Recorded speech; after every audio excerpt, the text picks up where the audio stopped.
A beggar is humiliated in a coffee shop and accused of theft for wearing a high-value watch.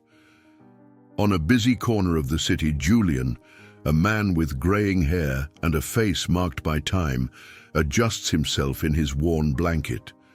Despite his worn clothes and tired appearance, a silver watch gleams on his wrist, a stark contrast to the rest of his figure. At 72, Julian has been living on the streets for over a decade, but his spirit remains undefeated, fueled by memories of happier times. The watch, more than a valuable item, is a sentimental treasure, the last gift from his son Caleb, who died in a tragic car accident 5 years ago. Caleb was not only his son, but his best friend. The watch carries Caleb's last words to his father, "To Julian with all my love, Caleb."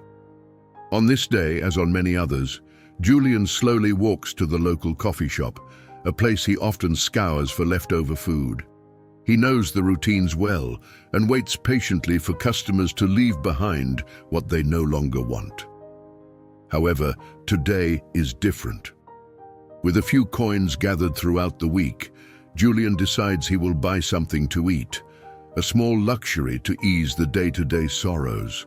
As he approaches the counter, his coins carefully counted in his hand, his eyes lock on a tempting sandwich behind the glass. He does not notice the curious glances of other customers, nor the expression of disdain beginning to form on the face of Danielle, the coffee shop owner, as she sees him approaching. Danielle, a middle-aged woman with meticulously arranged hair, has always had little patience for the beggars in the area, and today would be no exception. Julian, unaware of the judgment around him, places his coins on the counter and asks for the sandwich, his voice tremulous but clear. Danielle, however, looks at the watch on his wrist and, frowning, begins to question how someone in his condition could own something so valuable. Danielle, with an increasingly scowling expression, examines Julian from head to toe. "How does a man like you have a watch like this? Did you steal it?" She accuses loudly, attracting the attention of everyone in the coffee shop. Julian, surprised and humiliated, feels his face burn under everyone's gaze. "No, ma'am," he responds, his voice trembling with shame. "It was a gift from my son before he passed away." But Danielle is not interested in stories or explanations. She sees an opportunity to set an example for the other customers, showing that she would not tolerate what she perceives as dishonesty. "That's impossible. You're trying to scam someone decent here. We won't serve thieves," Danielle exclaims, rejecting the coins Julian had placed on the counter. The customers, uncomfortable, look away, except for a woman who had just entered. Teresa, known in the local community for her work on various social initiatives, watches the scene with growing disapproval. She is a woman of medium stature, dressed elegantly yet with a simplicity that suggests practicality. Her brown hair is tied in a bun, and her brown eyes analyze the situation with a mix of surprise and indignation. As Julian retreats, humiliated, without his sandwich and with his coins still on the counter, Teresa approaches. "I saw what happened. That wasn't fair," she says, her voice firm, drawing the attention of Danielle. "This man didn't deserve to be treated this way. I'm going to buy the sandwich for him." Danielle, somewhat surprised by Teresa's interruption, tries to defend her action. "He was trying to scam us, and we have the right to refuse service to whomever we please," she responds, her defensiveness evident in her voice.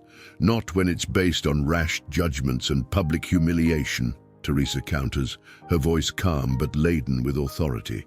She pays for the sandwich and hands it to Julian, who can barely express his gratitude, still shaken by the incident.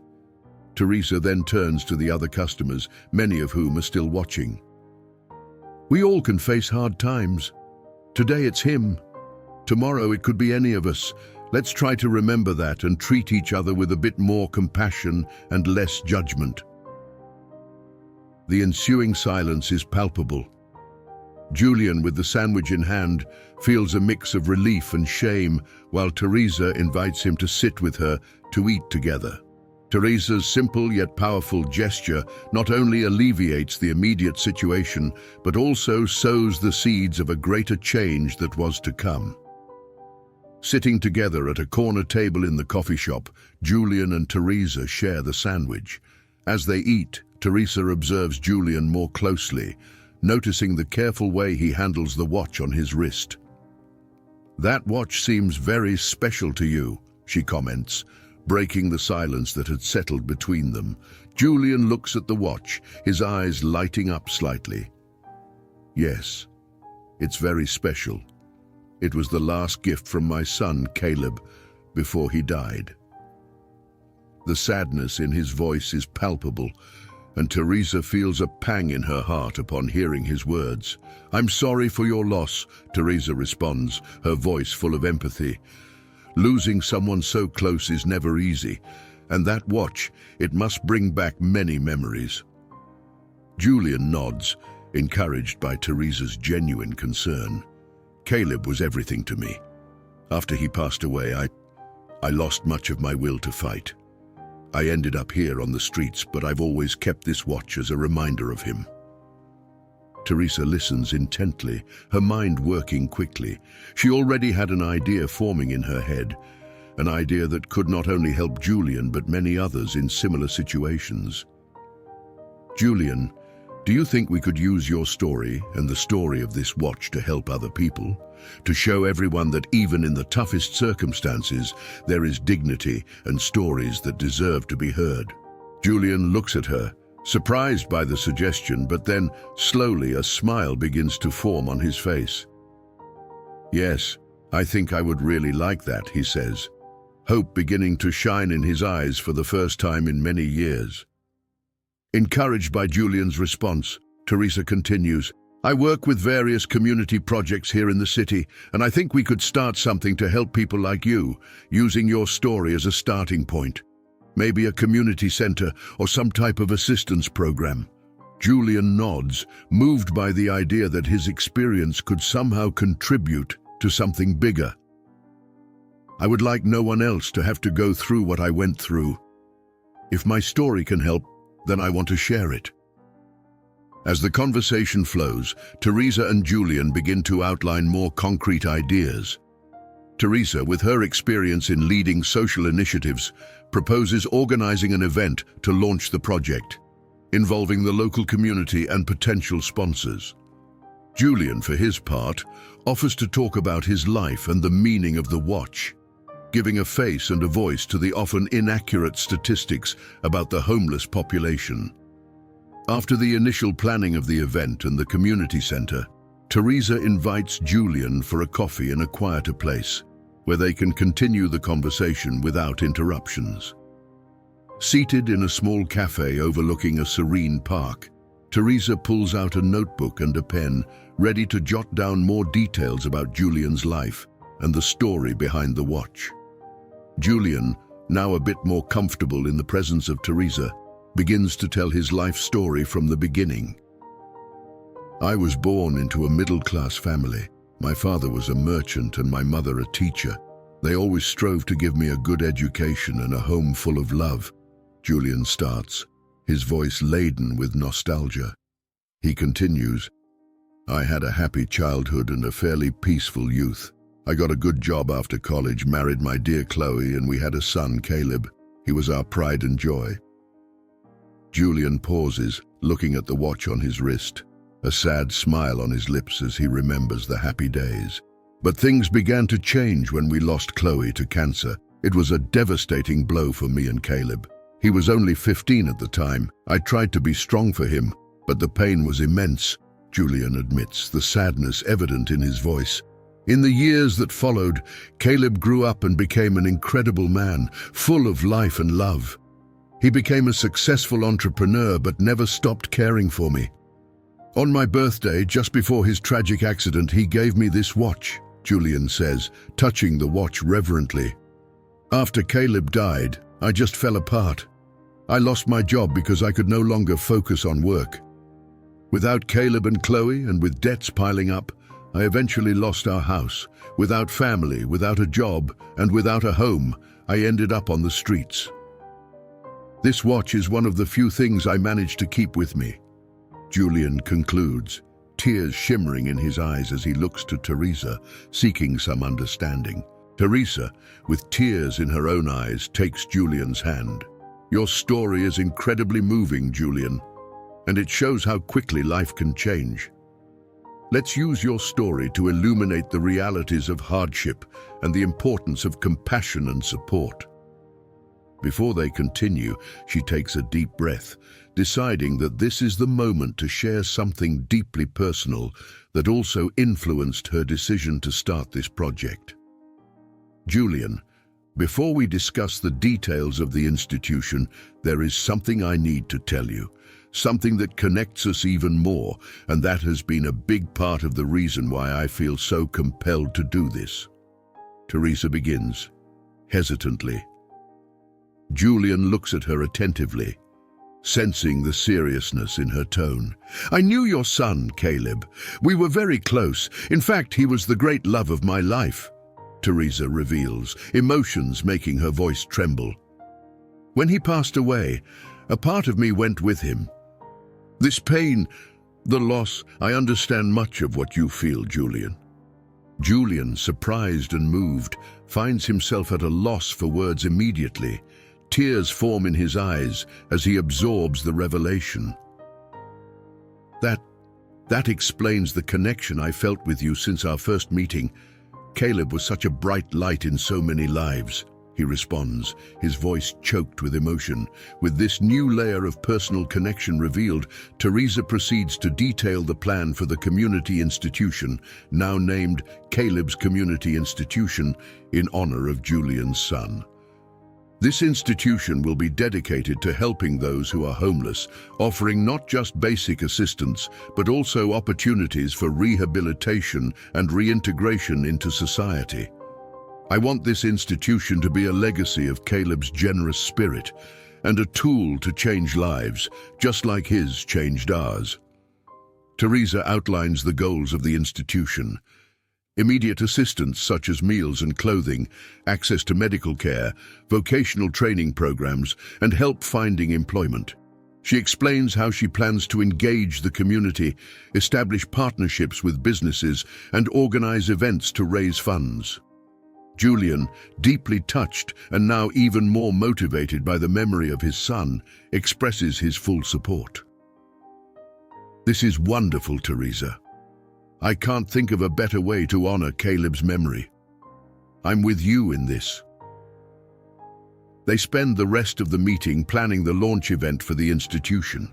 Teresa uses her connections in the business world to secure support and sponsorship, while Julian prepares to share his and his son's story at the event, hoping to inspire and mobilize the community. As the day of the event approaches, they both work tirelessly to ensure everything is ready. Community interest begins to grow, driven by the compelling story and the promise of real change. As news of Caleb's Community Institution begins to spread throughout the city, Teresa and Julian observe the diverse reactions from the community. To solidify support and raise awareness, they decide to organize a series of community meetings before the big launch event, seeking to directly engage local residents and merchants. At one of these meetings, held in a local community center, Teresa presents the concept of the institution, detailing the goals and benefits not only for the homeless, but also for the community at large. This institution is not just an act of charity, it's an investment in the well-being of our city. We all benefit when we help the most vulnerable members of our society get back on their feet, Teresa explains passionately. Julian, by her side, shares his own story, talking about his life before and after the loss of his family and how he ended up on the streets. The authenticity and emotion in his voice touch many of those present, who begin to see the issue of homelessness in a new light. However, not all reactions are positive. Some merchants express concerns about safety and the impact on business. How do we know this will really help? What if it attracts more beggars to our doors? Questions a shop owner, reflecting the hesitation of a part of the community. Teresa responds with data and examples from other cities where similar initiatives not only improved the lives of the individuals helped, but also the local economy and public safety. She promises transparency and regular reports on the institution's impact. Despite the doubts of some, many in the community begin to express their support, moved by the stories and the clear action plan presented by Teresa. A network of volunteers begins to form, and donations start to arrive, both in money and in services and materials.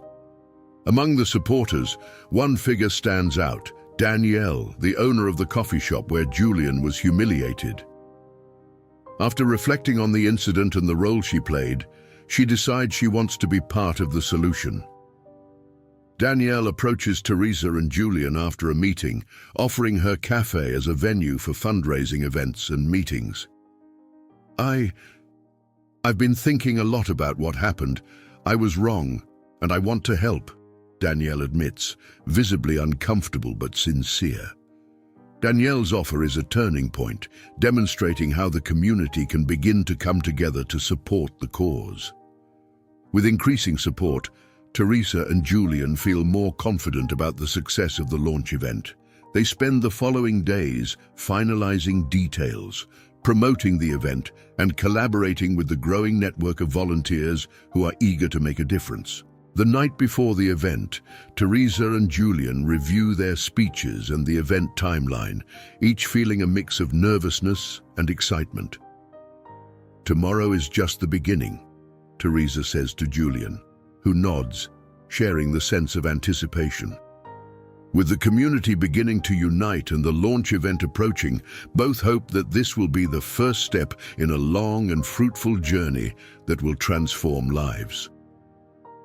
The big day of the launch event for Caleb's community institution has finally arrived. The chosen venue was the City Hall Auditorium, a spacious area that had been decorated with banners and informative materials about the institution and its goals. Teresa and Julian, along with a team of dedicated volunteers, worked tirelessly to ensure everything was perfect. As guests begin to arrive, the atmosphere fills with a mix of anticipation and excitement. Community leaders, local business people, NGO representatives, and interested citizens gather, ready to hear about the new project that promised to transform the city. Teresa opens the event with a powerful speech, articulating the vision behind the institution and the importance of each community member in supporting the most vulnerable. This institution is not just about immediate assistance, it's about restoring dignity and creating opportunities for those who have been left behind by society, she declares, capturing everyone's attention. Julian, though nervous, speaks after Teresa. He shares his personal story, the loss of his family, and how he ended up on the streets.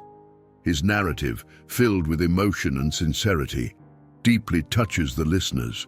"I am here today not just for myself, but for all those who, like me, needed a second chance. Caleb's community institution is that chance," he says, his voice steady despite the tears. The response is immediate and overwhelming. After the speeches, many attendees approach to make donations, offer to volunteer, or simply express their support. The local press covering the event interviews Teresa and Julian, helping to further extend the reach and impact of the institution. In the days following, Teresa coordinates the implementation of the institution's first programs. With the donations received, they begin distributing meals and clothes to the homeless and establish partnerships with local clinics to provide basic medical care. One of the first beneficiaries is a man named Matthew, who had been living on the streets for several months after losing his job. Through the institution, Matthew receives not only food and clothing, but also the chance to participate in a carpentry course. "This is more than just help. It's a doorway to a new beginning," Matthew says, grateful. Danielle, who had offered to help on the day of the event, continues to be involved, organizing fundraising events at her cafe. Her attitude towards the homeless changes dramatically, and she becomes one of the most fervent advocates for the institution, demonstrating how attitudes can be transformed through understanding and involvement. As Caleb's community institution matures, it becomes a respected and essential institution in the community. Under Teresa's leadership, and with Julian's support, the institution expands its operations, offering not only basic assistance, but also professional development programs that effectively reintegrate homeless people back into society.